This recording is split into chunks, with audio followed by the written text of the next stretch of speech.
Hello, എന്തൊക്കെയുണ്ട് വിശേഷം? അപ്പോൾ എൻ്റെ അടുത്ത് ഇങ്ങനെ കുറേ ഡ്രൈ സ്കിൻകാർ കുറേ പരാതിയൊക്കെ പറഞ്ഞു കേട്ടോ. കുറച്ചുകൂടെയൊക്കെ നന്നായിട്ടൊന്ന് പറഞ്ഞുകൂടെ, ഇതെന്താണ് പെട്ടെന്ന് ഓടിപ്പോയല്ലോ തോന്നി. ഓക്കെ, ദയവ് ചെയ്ത് മുഴുവൻ വീഡിയോയും കാണുമ്പോൾ മാത്രമാണ് നിങ്ങൾക്കത് ഒരുപാട് ഹെൽപ്ഫുൾ ആവുന്നത്. ഓക്കെ, ബോറിംഗ് ആണെന്നറിയാം, മെഡിക്കൽ ടോപ്പിക്സ് ഒക്കെ ബോറിംഗ് ആണ്. പക്ഷേ ഒരു വട്ടം നിങ്ങൾ കാണുകയാണെങ്കിൽ നിങ്ങളുടെ മൈൻഡിലേക്ക് അത് കയറി കഴിഞ്ഞാൽ പിന്നെ അത് പോകത്തില്ല. ഓക്കെ, അപ്പം നമുക്ക് നമ്മുടെ പ്രധാന ടോപ്പിക്കിലേക്ക് വരാം. Dry skin. ഒരുപാട് പേര് ഡ്രൈ സ്കിൻ കൊണ്ട് കഷ്ടപ്പെടുന്നുണ്ട്. എന്തുകൊണ്ടായിരിക്കാം നമുക്ക് ഈ ഡ്രൈ സ്കിൻ വരുന്നത്? ഒന്ന് നമ്മുടെ കാലാവസ്ഥ തന്നെയാണ്, അല്ലേ? എക്സ്ട്രീം കോൾഡ് ക്ലൈമറ്റ് ആണെങ്കിലും എക്സ്ട്രീം ഹോട്ട് ക്ലൈമറ്റ് ആണെങ്കിലും, അതായത് ചൂട് കാലാവസ്ഥയും തണുപ്പ് കാലാവസ്ഥയും, ഈ രണ്ട് കാലാവസ്ഥയും നമ്മുടെ സ്കിന്നിൻ്റെ ആരോഗ്യത്തിനെ എഫക്റ്റ് ചെയ്യുന്നുണ്ട്. അപ്പോൾ ഇവിടെ നമുക്ക് എന്താണ് ചെയ്യാൻ പറ്റുക എന്നുള്ളതാണ് നമുക്കറിയേണ്ടത്.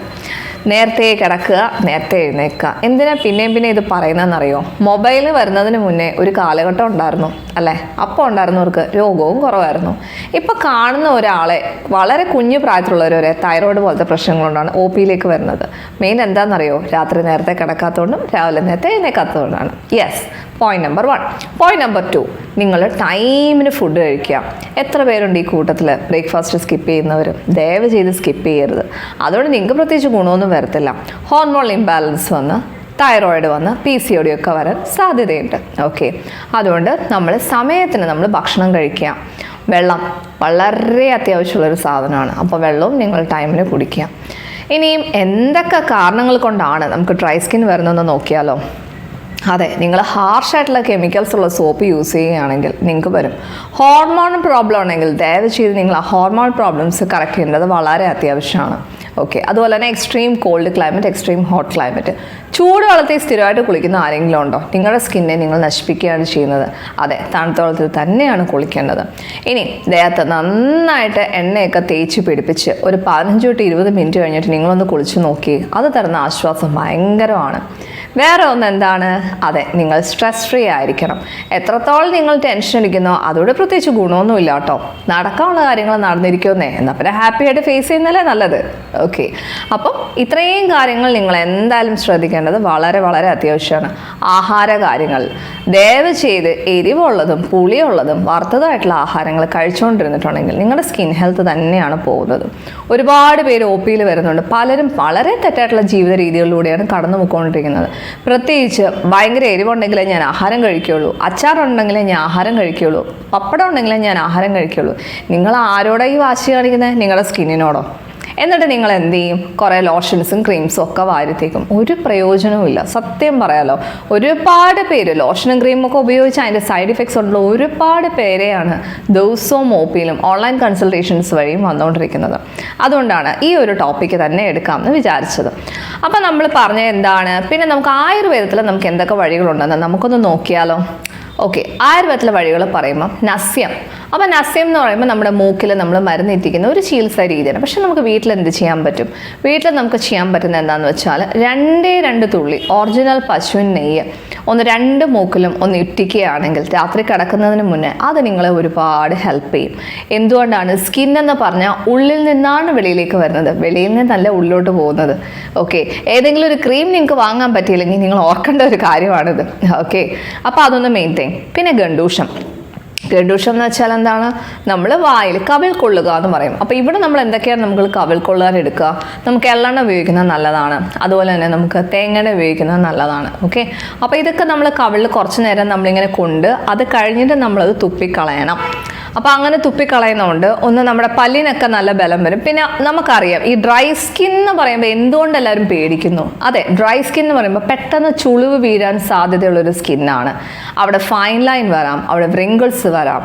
അപ്പോൾ നിങ്ങൾ തന്നെ വിചാരിക്കും മറ്റുള്ള നിങ്ങളുടെ അതേ പ്രായമുള്ള വേറൊരു ഫ്രണ്ടിനെ കാണുമ്പം അവർക്കധികം പ്രായം തോന്നിക്കുന്നില്ല. നിങ്ങളുടെ ഫേസിൽ പ്രായം തോന്നിക്കുമ്പോഴാണ് ഇതെന്താണ് ഇതിന് കാരണം എന്ന് ആലോചിച്ച് എല്ലാവരും നെട്ടോട്ട് വിടുക. അതെ, ഡ്രൈ സ്കിൻ്റെ ലക്ഷണങ്ങളാണ് ഇതൊക്കെ. വേറെ എന്തൊക്കെയാണ് ഡ്രൈ സ്കിൻ്റെ ലക്ഷണങ്ങൾ? നമുക്ക് ചൊറിച്ചിൽ വരാം. ഇടയ്ക്കിടയ്ക്ക് ചിലർ പറയാനുണ്ട് എനിക്ക് സെൻസിറ്റീവ് സ്കിൻ പല ടൈപ്പ് ഉണ്ട്, എങ്കിലും ചില സെൻസിറ്റീവ് സ്കിൻ ഭയങ്കരമായിട്ട്. പിന്നെ സ്കിന്നിലെ നമുക്കിങ്ങനെ ഒരു ഫ്ലേക്ക് പോലെ വരിക, ഈ പറഞ്ഞുകൊണ്ട് ചെതുമ്പൽ പോലെ ഇങ്ങനെ വരിക, അതുപോലെ സ്കിന്ന് വരഞ്ഞ രീതിയിൽ ഇങ്ങനെ ഇരിക്കുക. ഓക്കെ, പിന്നെ അതുപോലെ തന്നെ ഈ വരഞ്ഞു കഴിഞ്ഞിട്ട് പിന്നെ അതിൽ നിന്ന് തന്നെ നീറ്റൽ, വേദന അങ്ങനെയൊക്കെ വരിക. പിന്നെ ക്രാക്സ് ഒക്കെ വരിക. അപ്പോൾ ഇതൊക്കെയെന്ന് പറഞ്ഞിട്ടുണ്ടെങ്കിൽ പെട്ടെന്ന് തന്നെ ഇറിറ്റേഷൻ ഉണ്ടാകുന്ന ഒരു ടൈപ്പ് സ്കിൻ. ഉറുമ്പഴയുന്ന പോലൊക്കെ തോന്നുക പറയില്ലേ, എപ്പോഴും ഉറുമ്പഴയുന്ന പോലൊക്കെ തോന്നുക എന്നൊക്കെ പറയാം. അത് വാദം കൂടിയിട്ടുള്ളൊരു സ്കിന്നിൻ്റെ ഒരു കാറ്റഗറിയിലാണ് വരുന്നത്. അപ്പം ഇനിയും നിങ്ങൾക്ക് വളരെ ഇഷ്ടപ്പെട്ട ഒരു കാറ്റഗറിയിലേക്ക് പോവുകയാണ്. അതെ, ഹോം റെമഡീസ് അല്ലേ. എല്ലാവരും ഈ സ്കിപ്പ് ചെയ്ത് വീഡിയോ കാണുന്നത് എന്താണ്? ഇത് എത്ര നേരമാണെന്ന് വെച്ചാൽ ഈ കത്തിയുടെ കേട്ടോണ്ടിരിക്കുക. ശരി, അപ്പോൾ നമുക്ക് ഹോം റെമഡീസിലേക്ക് വരാം. അപ്പം നമ്മൾ പാല് തിളപ്പിച്ചിട്ട് പാലിൻ്റെ മേളിലിരിക്കുന്ന പാടയില്ലേ, ഇനി പാട കളയണ്ട കേട്ടോ. ആ പാട സൂക്ഷിച്ച് നമ്മൾ ഫ്രീസറിലെടുത്ത് വെച്ചേക്കാം. എന്നിട്ട് കുറച്ച് ദിവസം അടുപ്പിച്ച് നമ്മളിത് വെച്ചിട്ട് അതിൻ്റെ കൂടെ നമ്മൾ കുറച്ച് തേനൂടെ ചേർത്തിട്ട് നമ്മളൊന്ന് മിക്സിയിൽ ഗ്രൈൻഡ് ചെയ്തിട്ടൊന്ന് അപ്ലൈ ചെയ്ത് നോക്കിയേ. വേറെ ഒന്നിൻ്റെ ആവശ്യമില്ല. ഇനി പഴുത്ത ഏത്തപ്പഴം ഇതൊക്കെ കാണുമ്പം അയ്യോ എൻ്റെ തൊലി കറുത്തു, കഴിക്കണോ? പക്ഷെ ഒരു കാര്യം പറയട്ടെ ഫ്രണ്ട്സ്, ഇത് നന്നായിട്ടൊന്ന് മിക്സിയിൽ നിങ്ങൾ ഉടച്ചിട്ട് ഇതിൻ്റെ ഉടിത്തിരി തേനോടെ ചേർത്തൊന്ന് മുഖത്ത് അപ്ലൈ ചെയ്ത് നോക്കിയാൽ വേറെ ഒരു ക്രീമിൻ്റെ ആവശ്യം വരത്തില്ല. സത്യമായിട്ട് ഞങ്ങളൊക്കെ ഹോസ്റ്റലിൽ പഠിക്കുമ്പോൾ ഇതൊക്കെ അത് ചെയ്തിട്ടുണ്ടായിരുന്നു കേട്ടോ. അതുകൊണ്ടാണ് പറയുന്നത്. ഇതേ സെയിം അവസ്ഥയാണ് നമ്മുടെ നന്നായിട്ട് പുളിച്ച മുന്തിരിങ്ങി. അപ്പോൾ ഇതുപോലെ തന്നെയൊക്കെ എടുത്ത് വെച്ച് ഫേസിൽ അപ്ലൈ ചെയ്യുന്നത് നല്ലതാണ്. ദൈവമേ, കെമിക്കലുള്ളതാണ്, അപ്ലൈ ചെയ്തിട്ട് തന്നെ തെറി വിളിക്കരുത്. പക്ഷെ നമ്മൾ എവിടെയും നമ്മൾ സ്കിന്ന് പാച്ച് ടെസ്റ്റ് ചെയ്ത് നോക്കുക, എന്നിട്ട് നമ്മൾ അപ്ലൈ ചെയ്യുമ്പോൾ നമുക്ക് അറിയാൻ വേണ്ടി പറ്റും കേട്ടോ. അല്ലാണ്ട് മുഖത്ത് നിങ്ങൾ അപ്ലൈ ചെയ്യേണ്ട ആവശ്യമില്ല. അപ്പോൾ ഈ വക കാര്യങ്ങൾ നോക്കാം. പിന്നെ നമുക്ക് വേറെ എന്തൊക്കെ നാച്ചുറലായിട്ട് നോക്കാൻ വേണ്ടി പറ്റും? അതെ, കുറച്ച് ആൽമണ്ട്. അതിൻ്റെ കൂടെ ആൽമണ്ട് എന്ന് പറഞ്ഞാൽ അറിയാലോ നമുക്ക്. ഓക്കെ, അതൊരു 4-5 നമ്മൾ വെള്ളത്തിൽ കൊതുക്കുക. എന്നിട്ട് നമ്മൾ അടുത്ത ദിവസം അത് ഇത്തിരി പാലിൻ്റെ കൂടെ നമ്മളൊന്ന് ഗ്രൈൻഡ് ചെയ്തിട്ട് നമ്മുടെ മുഖത്തൊന്ന് അപ്ലൈ ചെയ്ത് നോക്കി. അതിന് തരാൻ പറ്റുന്ന വേറൊരു പവറാണ്. ഇനിയും അതുപോലെ തന്നെ അടുത്തൊരു ഹോം റെമഡിയാണ് പപ്പായ, അതുപോലെ തന്നെ പാല്, ഇത്തിരി തേന്. അപ്പം ഇതിൻ്റെ കൂടെ നമ്മൾ ഇത് നന്നായിട്ടൊന്ന് മിക്സിയിൽ നിന്ന് ഗ്രൈൻഡ് ചെയ്തിട്ട് ഇതൊന്ന് നന്നായിട്ട് അപ്ലൈ ചെയ്യുന്നതും ശരിക്കും നമ്മുടെ സ്കിന്നെ നല്ല രീതിയിൽ തന്നെ അത് സംരക്ഷിക്കുന്നുണ്ട്. കറ്റാർ വാഴ എല്ലാവർക്കും പറ്റുന്ന സാധനമല്ല കേട്ടോ. കറ്റാർ വാഴ പറ്റത്തില്ല എങ്കിൽ അവിടെ പപ്പായ യൂസ് ചെയ്യുക. അപ്പോൾ പപ്പായ, രക്തചന്ദനം, കുറച്ച് തൈര്, അപ്പോൾ ഇതെല്ലാം കൂടെ ഒന്ന് അടിച്ചിട്ട് നമ്മൾ മുഖത്ത് നന്നായിട്ട് തേക്കുന്നത് വളരെ നല്ലതാണ്. അപ്പം ഇതൊക്കെയെന്ന് പറഞ്ഞു കഴിഞ്ഞാൽ ഒരു താൽക്കാലിക ശമനത്തിന് വേണ്ടിയിട്ടാണ് ഞാൻ പറയുന്നത് കേട്ടോ. ഒരു ക്ലൈമറ്റിൽ മാത്രമാണ് ഈ ഒരു പ്രശ്നമെങ്കിൽ നിങ്ങൾ ഇങ്ങനെയൊക്കെ ചെയ്തു കഴിഞ്ഞാൽ നിങ്ങൾക്കത് സോൾവ് ആവും. മറിച്ച് ഇങ്ങനെ ഇതിലൊന്നും സോൾവ് ആവുന്നില്ല എങ്കിൽ നിങ്ങളൊരു ഡോക്ടറുടെ സേവനം എന്തായാലും നിങ്ങൾ തേടേണ്ടതാണ്. ആ തരുന്ന മരുന്ന് ജീവിതകാലം മുഴുവൻ കഴിക്കാൻ നിൽക്കരുത്. ഓക്കെ, അങ്ങനെ കഴിക്കുന്നതുകൊണ്ട് നിങ്ങൾക്ക് അതിൻ്റേതായിട്ടുള്ള കുറേ ഗുരുതരമായ പ്രശ്നങ്ങൾ ഭാവിയിലുണ്ടാവും. അപ്പോൾ പിന്നെ അത് മാത്രമല്ല, വളരെ എഫക്റ്റീവ് ആയിട്ടുള്ളൊരു സാധനം പറയാൻ മറന്നുപോയി. Okay, toner. അപ്പോൾ എങ്ങനെ നമുക്കൊരു ടോണർ ഉണ്ടാക്കാൻ പറ്റാം? ഇത്തിരി തേങ്ങ എണ്ണ, അതുപോലെ തന്നെ ഇത്തിരി ആൽമണ്ട് ഓയിൽ. അപ്പോൾ ഇത് രണ്ടും കൂടെ മിക്സ് ചെയ്ത് കുറച്ച് ഡിസ്റ്റിൽഡ് വാട്ടറിൻ്റെ കൂടെ ഒരു പാത്രത്തിലെടുത്ത് വെക്കുക, ഒരു കുപ്പിക്കകത്ത്. പിന്നെ 4-5 ചെമ്പരത്തി തിളപ്പിച്ചിട്ട് ആ വെള്ളം ഇതിൻ്റെ കൂടെ നമ്മളൊന്ന് മിക്സ് ചെയ്തിട്ട് നമ്മളൊന്ന് മുഖത്ത് ഇടയ്ക്കിടയ്ക്ക് സ്പ്രേ ചെയ്ത് കൊടുത്ത് നോക്കിയേ.